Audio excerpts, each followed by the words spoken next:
তার বাবা কায়দা হসপিটাল থেকে রাতে বিসমিল্লাহির রহমানির রহিম। আমি যখন ছোট ছিলাম তখন আমার বাবা আমাকে কথাটি শিখিয়েছে। আজকে বাংলাদেশের 500 বাবার পক্ষে আমি আজ কথা বলছি। 500 তো সরকারি হিসাবে, কিন্তু হয়তো 1000-1200 প্লাস হয়ে গেছে। আমার সন্তানেরা মারা গেছে। বাংলাদেশ থেকে টিকা নির্মূল হয়ে গেছে, বাংলাদেশ থেকে হাম নির্মূল হয়ে গিয়েছিল, কিন্তু এই সুদখোর ইউনূস বাংলাদেশে টিকা ব্যবস্থা না করে আমেরিকার সাথে কালো চুক্তি করে সে টিকা আনে নাই। আমার বাচ্চারা আজকে মৃত্যুর মুখে পতিত হচ্ছে। সব মিলিয়ে যদি হিসাব করি 50,000 প্লাস শিশু হামে আক্রান্ত হয়েছে, 500-র বেশি শিশু মারা গেছে। আমার জানা মতে অনেক বাবা তার নিজের শেষ বাড়িটুকু বিক্রি করে সন্তানের জন্য হাসপাতাল থেকে হাসপাতালে ঘুরেছে, একটা আইসিইউর জন্য রাস্তায় কান্না করেছে, বারান্দায় চিৎকার করেছে একটা আইসিইউ ম্যানেজের জন্য, কিন্তু তারা পায় নাই। তার সন্তানের লাভ কাঁধে নিয়ে বাড়িতে যেতে হয়েছে। কিন্তু কেন কেন এই আজকে 20 শতাব্দীতে টিকার জন্য মানুষ মারা যাবে? পৃথিবী যেখানে উন্নয়নের দেশ, উন্নত দেশের দিকে এগিয়ে যাচ্ছে, সেখানে আমার দেশের শিশুরা আজকে মারা যাচ্ছে চিকিৎসার অভাবে। আমার দেশ এত গরিব না। কেন গরিব করলেন ইউনূস? আপনার বান্ধবী আর আপনি মিলে নিজেদের আগের গুছালেন, গ্রামীণ ব্যাংকের ট্যাক্স মওকুফ করলেন, আপনার ব্যক্তিগত ট্যাক্স মওকুফ করলেন, কিন্তু শিশুদের টিকা কিনলেন না। আমাদের দেশকে এত গরিব ফলাবিহীন ছিল? এই জন্য কি মুক্তিযুদ্ধ হয়েছিল? মুক্তিযুদ্ধে 30 লক্ষ শহীদ হয়েছে, 2 লক্ষ মা বোনের ইজ্জত বিক্রি করে আমাদের এই স্বাধীনতা হয়েছে। আমরা যাতে নির্ভয়ে একটা মানচিত্র পাই, আমরা যাতে সার্বভৌমত্ব পাই, আমরা যাতে নির্ভয়ে থাকতে পারি, আমরা যাতে কারো গোলাম হয়ে না থাকতে পারি, আমরা যাতে আমাদের সন্তান যাতে মানুষের মতো মানুষ হতে পারে। কিন্তু 18 মাস আপনি ইউনূসগণ এই দেশটাকে নরক বানিয়ে ছাড়েছেন। আপনি পাকিবীরদের সাথে একাত্মতা ঘোষণা করে এই সোনার বাংলাটাকে আপনি ধ্বংস করছেন। মাননীয় প্রধানমন্ত্রী তারেক রহমান, আপনাকে বলবো, আপনি তো মুক্তিযোদ্ধার সন্তান। এই দেশের প্রতি আপনার অবশ্যই কৃতজ্ঞতা বোধ আছে, আপনার বাবার আছে। সুতরাং আপনার বাবার দিকে তাকিয়ে হলেও এই দেশের মানুষকে বাঁচান।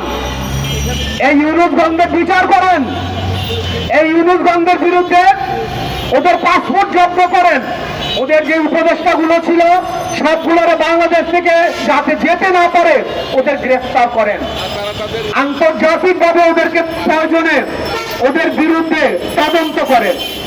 ওরা কেন আমার সন্তানকে মৃত্যুর কোলে ঢেলে দিচ্ছে? আমারও 2টা ছেলে আছে। এখানে আমরা যারা আছি আমাদের প্রত্যেকের বাচ্চা আছে, ছেলে আছে, সন্তান আছে, মেয়ে আছে। আমরা জানি সন্তানের কষ্ট, সন্তানের ভালোবাসা কি।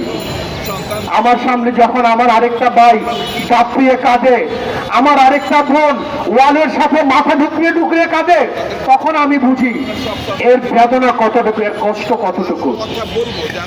আমার মা বাবা তো আমাকে এভাবেই মানুষ করেছে, আমি আমার সন্তানকে এভাবেই মানুষ করার চেষ্টা করছি। কিন্তু যার একটা মাত্র সন্তান চলে গেল, এখানে ফাতেমা মারা গেল কয়েকদিন আগে, খাদিজা আজ মৃত্যুর সাথে পাঞ্জা লড়ছে শিশু হাসপাতালে, চিকিৎসা ঠিক মতো পাচ্ছে না। কেন রে ভাই? আপনারা কেন টিকা আনেন নাই? কার ইঙ্গিতে আনেন নাই? যদি মনে করেন মার্কিনী দূষণের কারণে টিকা আনেন নাই, তাহলে আমরা মার্কিন চুক্তি বাতিল চাই।